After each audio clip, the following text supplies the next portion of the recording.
दोस्तों, क्या आपको पता है कि बिना सीमेंट के ताजमहल कैसे बनाया गया?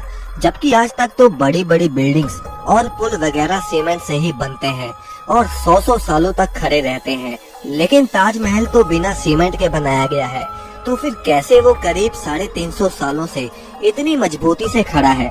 फिर चाहे कितना ही बड़ा भूचाल आ जाए, चाहे कोई भी नेचुरल डिजास्टर हो जाए, ताजमहल वही का वही खड़ा है।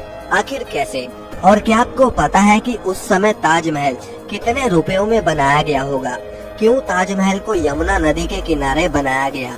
और साथ ही में आप ये भी जानोगे कि क्यों ताजमहल में आज तक लाइट्स नहीं लगाई गई। बस आप वीडियो के लास्ट तक हमारे साथ बने रहिए और नए यूजर इस चैनल को सब्सक्राइब जरूर कर लेना।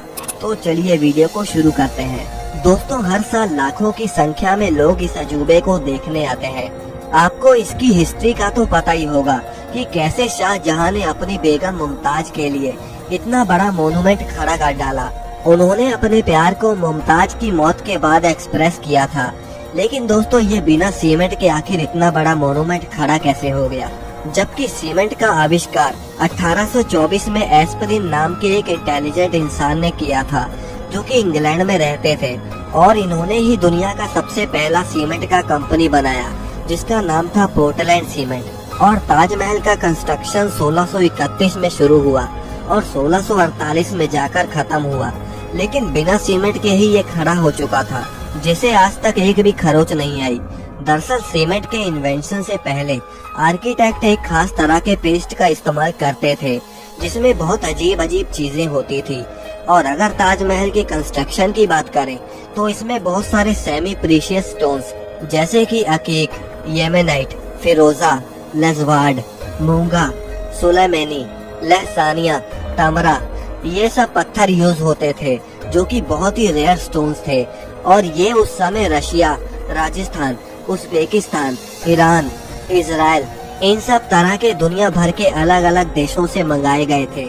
इसमें कुछ अल्ट्रा रेयर स्टोन्स भी यूज हुए थे, जैसे कि तिलाई, पाइजहार, अजूबा, नखोड़, जो कि इतने रेयर हैं कि पता नहीं शाहजहां ने इन्हें कैसे अरेंज किया होगा। लेकिन जो भी उन्होंने किया वो तो एक काबिलिय तारीफ है। और तो और जो सीक्रेट पेस्ट ताजमहल को बनाने में इस्तेमाल होता था, उसमें गुड़, बतासा, बेलगरी का पानी जैसी और भी बहुत सारी चीजों को डालकर पेस्ट बनाया जाता था। और ये पेस्ट सीमेंट जितना ही स्ट्रॉन्ग होता था। दोस्तों, जहाँ बुर्ज खलीफा की नींव बड़े बड़े स्टील के पाइप से रखी गई, वहीं ताजमहल की नींव लकड़ियों से रखी गई थी। अब आप कहीं ये तो नहीं सोच रहे कि भला लकड़ी की नींव 370 साल से कैसे चल रही है? दरअसल इसमें सबसे बड़ा रोल यमुना नदी का है। यमुना सिर्फ ताजमहल को अच्छा व्यू ही नहीं देती, बल्कि अगर यमुना नदी ना रहे तो ताजमहल गिर भी सकता है। इसमें होता ये है कि पहले के इंटेलिजेंट लोगों ने इसमें ऐसी लकड़ी का इस्तेमाल किया जिसमें चाहे जितना भी पानी लगता रहे, वो लकड़ियाँ और भी स्ट्रॉन्ग होती चली जाएंगी, वरना बाकी लकड़ियाँ नमी की वजह से खराब हो जाती हैं। और यही वजह है कि ताजमहल के खड़ा रहने में यमुना नदी का बहुत बड़ा हाथ है।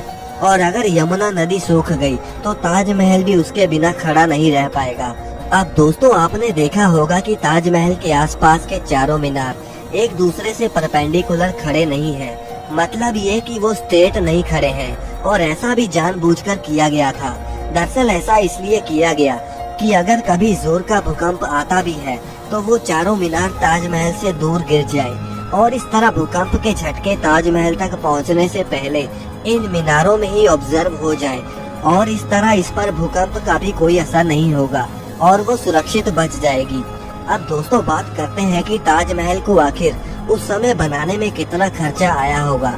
आप जानते हैं कि उस समय 1 रुपए की कीमत भी बहुत ज्यादा होती थी, और अगर इन्फ्लेशन के हिसाब से देखें तो आज ताजमहल की कॉस्ट आती है अप्रोक्स 1 से लेकर 2 बिलियन डॉलर्स, यानी करीब 8,000 करोड़ से लेकर 10,000 करोड़ तक इस मोन्यूमेंट को बनाने में खर्चा हुआ है।